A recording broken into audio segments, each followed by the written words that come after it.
नमस्कार दोस्तों, आज हम लेकर आ गए हैं बोर्ड परीक्षा पेपर 2025 के लिए विज्ञान का मॉडल पेपर कक्षा 8 के विद्यार्थियों के लिए। तो बहुत ही इंपॉर्टेंट मॉडल पेपर है दोस्तों, आपको इस वीडियो को कंप्लीट देखना है और पूरे मॉडल पेपर को सही ढंग से समझना है।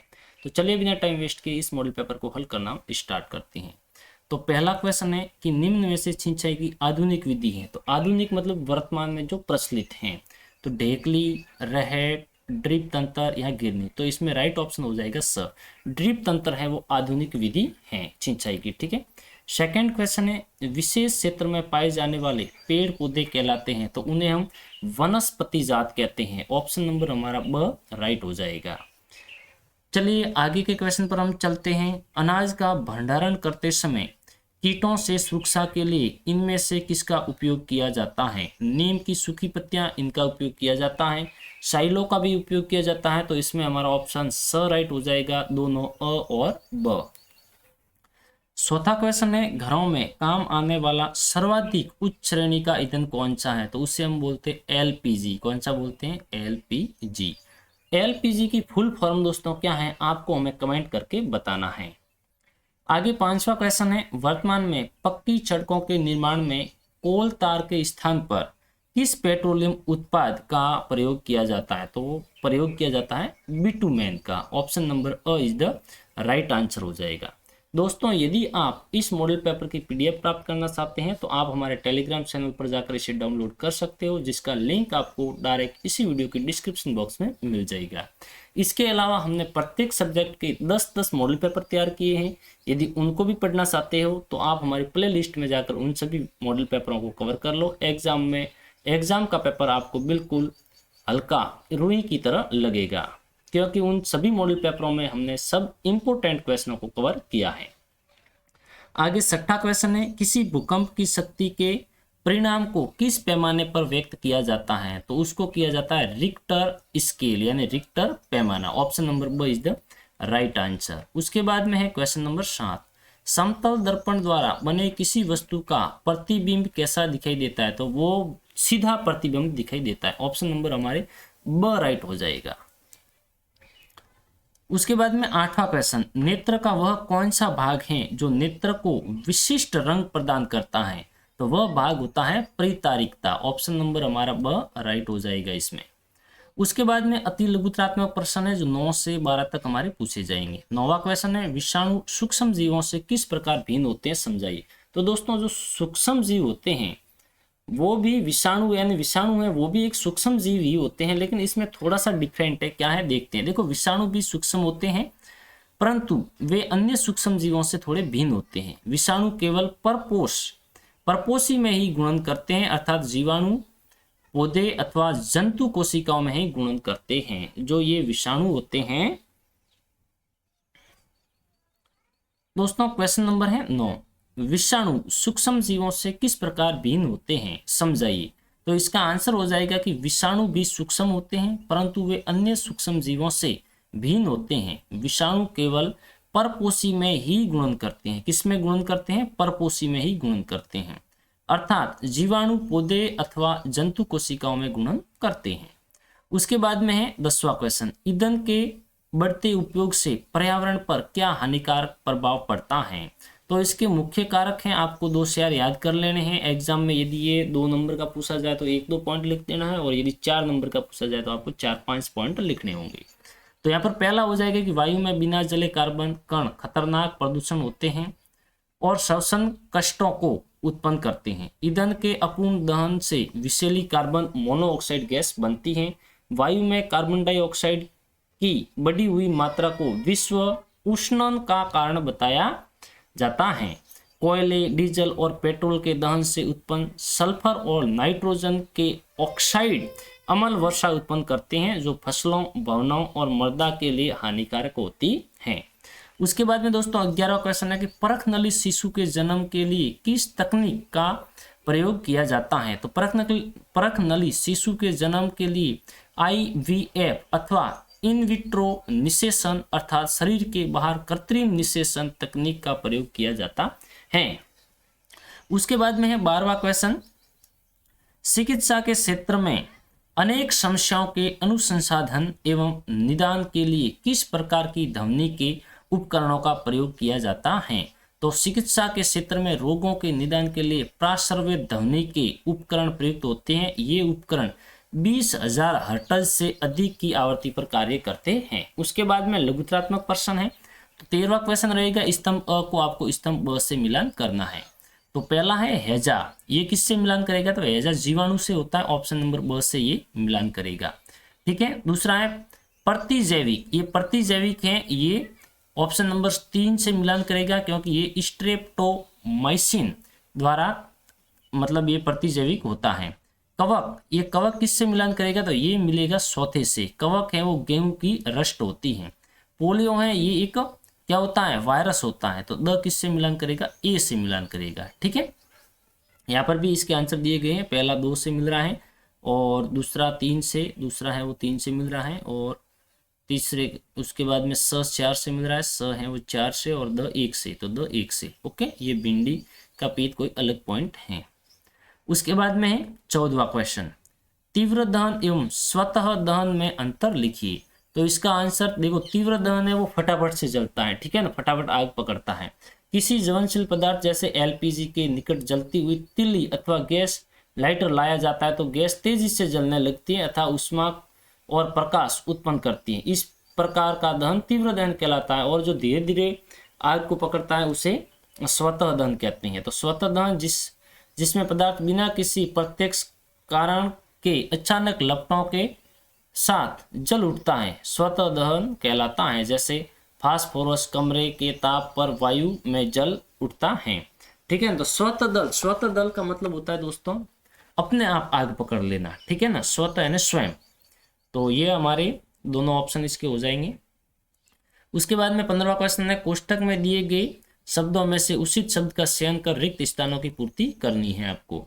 तो मिट्टी को उलटने पलटने एवं पोला करने की जो प्रक्रिया होती है उससे हम क्या कहते हैं? जुताई कहते हैं। ऑप्शन हमारा इस ये जो रहेगा ये यहाँ पर भरा जाएगा, जुताई। उसके बाद में अवांछित एवं बिना उगाए पौधों को हटाया जाता है जिन्हें खरपतवार कहते हैं। क्या कहते हैं? खरपतवार कहते हैं। उसके बाद में क्षतिग्रस्त बीज जल की सतह पर तैरते हैं, सीधी सी बात है। दानों को भूसे से अलग करना क्या कहलाता है? थ्रेसिंग कहलाता है। यहाँ पर इसके आंसर दिए गए हैं। उसके बाद में 16वां क्वेश्चन है, निम्नलिखित प्रश्नों के उत्तर एक शब्द में दीजिए। यौवनारंभ में शारीरिक परिवर्तन किसके द्वारा नियंत्रित होते हैं? तो ये हार्मोन के द्वारा होते हैं। ओके। उसके बाद में ब है 16वें का, तनाव संयोजन का कार्य किस हार्मोन के द्वारा किया जाता है? तो ये होता है एड्रीनेलियन। ठीक है, एड्रीनेलियन। उसके बाद में एड्स की रोग कारक वायरस का पूरा नाम क्या है? तो उसका है ह्यूमन इम्यूनोडेफिशिएंसी वायरस यानी HIV। ठीक है, सही ढंग से कवर कर लेना, ये एग्जाम में अक्सर पूछा जाता है। उसके बाद में डॉयटर रोग किस ग्रंथि से संबंधित है? तो ये है थायराइड ग्रंथि से संबंध रखता है। यहाँ पर इसका आंसर दिया गया है। उसके बाद में 17वां क्वेश्चन है कि निम्नलिखित कथनों के सामने सत्य असत्य आपको बताना है। तो द्रव तथा गैस बर्तनों की दीवारों पर दाब नहीं लगाते हैं, तो दाब लगाते हैं। द्रव होते हैं, गैस होते हैं, वो भी बर्तनों की दीवारों पर है जो दाब लगाते हैं। जैसे गैस सिलेंडर है तो उसके अंदर वो दाब है, इसी कारण तो उसके ऊपर वो सिलेंडर इतना मजबूत रखा जाता है। उसके बाद में बल का परिमाण तथा दिशा दोनों होते हैं। बल होता है, उसका परिणाम भी होता है और उसकी दिशा भी होती है। और एक भी ये जो देखो, द्रव तथा गैस बर्तनों की दीवारों पर दाब डालते हैं, आपको सर ने जो गुब्बारे से संबंधित आपको कोई एक्सपेरिमेंट करके आपको समझाया भी होगा। उसके बाद में एक आवेशित वस्तु अनावेशित वस्तु को आकर्षित करती है, तो ये बात भी इसकी सत्य है। ठीक है ना, ग है वो सत्य हो जाएगा। उसके बाद में है बल किसी वस्तु को विराम अवस्था में गति में नहीं ला सकता, तो ये बात इसकी असत्य है, क्योंकि बल किसी वस्तु की गति में बदलाव कर सकता है। उसके बाद में 18वां क्वेश्चन है, वनोन्मूलन से क्या तात्पर्य है? इसके दो कारण भी लिखने हैं। तो वनोन्मूलन का अर्थ होता है वनों को समाप्त करने पर प्राप्त भूमि का अन्य कार्य में उपयोग करना। ठीक है, वो वनोन्मूलन कहलाता है, वनोन्मूलन। और इसके दो कारण हैं कि कृषि के लिए भूमि को तैयार करना, घरों एवं कारखानों का निर्माण करना। 19वां क्वेश्चन है कि घर्षण हमारा मित्र और शत्रु दोनों है। इस कथन का उदाहरण द्वारा आपको विश्लेषण करना है। तो घर्षण हमारा मित्र भी है और शत्रु भी है। उदाहरण के लिए घर्षण न होने की स्थिति में हम चल नहीं सकते, पेन अथवा पेंसिल से लिख नहीं सकते, गतिशील वस्तु घर्षण के अभाव में कभी नहीं रुकेगी, ठीक है ना। उसके बाद में इसके विपरीत घर्षण हमारा शत्रु भी है। तो उदाहरण के लिए घर्षण के कारण वस्तुएं घिस जाती है, मशीन में घर्षण से उत्पन्न ऊष्मा के कारण अत्यधिक ऊर्जा नष्ट होती है, इस प्रकार घर्षण हानिकारक भी है हमारे लिए, ठीक है। उसके बाद में 20वां क्वेश्चन है, एक दोलक 5 सेकंड में 50 बार दोलन करता है, इस आवर्ती तथा आवर्तकाल ज्ञात कीजिए। इसका आपको आवर्ती और आवर्तकाल ज्ञात करना है। तो आवर्ती ज्ञात करने का है दोलनों की संख्या बटा संख्या सेकंड में, ओके। तो ये हो जाएगा 50/5 इज इक्वल टू 10 हर्ट्ज। उसके बाद में आवर्तकाल ज्ञात करने का 1 बटा आवर्ती, आवर्ती कितनी है वो, तो 1 बटा आवर्ती है 10, कितनी आई है 10 आई है। तो 1 बटा 10 इज इक्वल टू 0.1 s। उसके बाद में है प्रश्न 11, भूकंप आने से क्या क्या क्या कारण है, भूकंप से स्वयं के बचाव के लिए आप क्या क्या कर सकते हैं। तो इसका आंसर ये इस प्रकार से यहाँ से लगाकर दोस्तों यहाँ तक ये दिया गया है। आपको सही ढंग से वीडियो को पॉज करके इसे कंप्लीट पढ़ लेना है। एग्जाम की दृष्टि से ये बहुत ही इंपॉर्टेंट क्वेश्चन रहने वाला है। उसके बाद में 12वां क्वेश्चन है कि आपत कोण कोण आई अथवा परावर्तित कोण कोण आर को दिए गए चित्र में दर्शाइए। यदि कोण I is equal to 40 degree हो तो परावर्तन के निम्नानुसार कोण आर का मान ज्ञात कीजिए। तो दोस्तों आपको पता ही है कोण आई इज इक्वल टू कोण आर, आई और आर दोनों ही कोण जो बनते हैं ये बराबर होते हैं। तो ये चित्र दिया गया और उदाहरण के तौर पर यहाँ पर आपको उत्तर के रूप में समझाया गया। ये आर है और ये आई, ये दोनों ही कोण बराबर होते हैं हमेशा, ठीक है, यहाँ पर ये समझाया गया है। उसके बाद में 23वां जो आपके क्वेश्चन है वो निम्नात्मक प्रश्न रहेंगे। अब 23, 24, 25 ये तो अथवा में भी ये क्वेश्चन रहेंगे कि पेट्रोलियम तथा प्राकृतिक गैस के भंडारण का नामांकित चित्र आपको बनाना है। और दूसरा है कि विकास के नाम पर वृक्षों की कटाई बढ़ती जा रही है, कथन की पुष्टि करनी है आपको। और एडम्स एप्पल कंठमणि क्या है, मानव शरीर में इसकी स्थिति दर्शाने वाला नामांकित चित्र भी आपको बनाना है। यहाँ फिर आपको अथवा में ये क्वेश्चन दिए गए, ये हल करने हैं। गाड़ी चलाते समय पेट्रोल और डीजल बचाने के 4 उपाय आपको बताने हैं। वन्यजीव आवासों में लगातार हो रही मानवीय गतिविधियों के कारण वन्य जीव धीरे धीरे कम होते जा रहे हैं, इन्हें संरक्षित करने के लिए आप क्या सुझाव देंगे। और ब का सेकंड रहेगा, मानव शरीर में एड्रिनल ग्रंथि की स्थिति को दर्शाने वाला नामांकित चित्र बनाना है। तो इन दोनों के क्वेश्चनों के आंसर यहाँ पर दिए गए। ये फर्स्ट वाले का रहेगा आपके, और ये ब में जो आपके दिया गया है, जो ब में ये 1 और 2 क्वेश्चन दिए गए हैं, इनका भी ये आंसर है। आपको वीडियो को पॉज करके दोस्तों सही ढंग से पढ़ लेना है। और उसके बाद में ये आपके यहाँ पर मानव शरीर में एडम्स एप्पल यानी कंठमणि का ये नामांकित चित्र बनाया गया है। उसके बाद में अथवा वाला यदि आप लिखो तो अथवा वाला ये दोनों ही आपको कवर कर लेना। इनमें से न जाने एग्जाम में कौन सा पूछा जा सकता है, ये है दोनों ही इंपॉर्टेंट। तो वीडियो को पॉज करके इनको आपको सही ढंग से कवर कर लेना। ये आपके मानव शरीर का एड्रिनल ग्रंथि का नामांकित चित्र रहेगा। उसके बाद में ये 24वां क्वेश्चन है, ये भी बहुत ही इंपॉर्टेंट क्वेश्चन है। यहाँ से लगाकर यहाँ तक ये आपके रहेगा क्वेश्चन, इसमें भी अथवा में रहेगा। ये फर्स्ट वाला क्वेश्चन है और उसके बाद में ये आपके अथवा वाला क्वेश्चन रहेगा। तो अथवा वाला क्वेश्चन ये है 2 और ब में आपके 2 रहते हैं। तो इन दोनों में से कोई भी एक आपको एग्जाम में तो करना होगा, लेकिन यहाँ पर आपको इन दोनों को कवर कर लेना है। तो वीडियो को पॉज करके ये आपको इतना कवर कर लेना है। उसके बाद में वापस से वीडियो को आप पॉज कर लो और इससे भी कवर कर लो।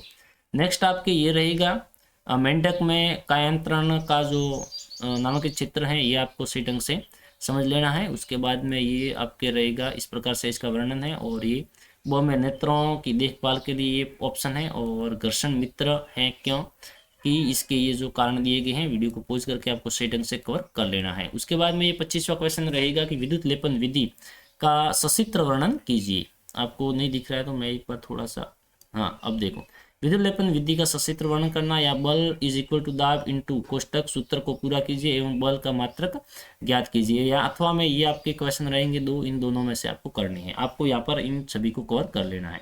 तो वीडियो को पॉज करके ये इतना पढ़ लीजिए। उसके बाद में आपको वापस से ये रहा आपका चित्र, तो इस चित्र को सही ढंग से वीडियो को पॉज करके समझ लीजिए। और ये अथवा वाला क्वेश्चन आपके रहेगा। बल ज्ञात करने का दोस्तों सूत्र होता है दाब इंटू क्षेत्रफल, ठीक है, बराबर बल आपको प्राप्त होगा। और बल का मात्रक होता है, ऐसा ही मात्रक होता है न्यूटन। और उसके बाद में ये एक आलू को 2 बराबर भागों में बांटकर ये जो यहाँ पर वर्णन किया गया है, इसको आपको सही ढंग से समझ लेना है। और उसके बाद में वीडियो को पॉज करके ये भी आपको सही ढंग से कवर कर लेना है। तो इस प्रकार से था हमारे ये विज्ञान का मॉडल पेपर। दोस्तों आशा करते हैं कि आपको ये मॉडल पेपर बहुत अच्छा लगा होगा। और यदि ये वीडियो आपको अच्छा लगा है तो वीडियो को लाइक करें, चैनल को सब्सक्राइब करना बिल्कुल ना भूलें। अब हम मिलेंगे किसी और वीडियो में, तब तक के लिए आप सभी को हमारी तरफ से जय हिंद, वंदे मातरम। और इस वीडियो को अपने दोस्तों तक शेयर अवश्य करें।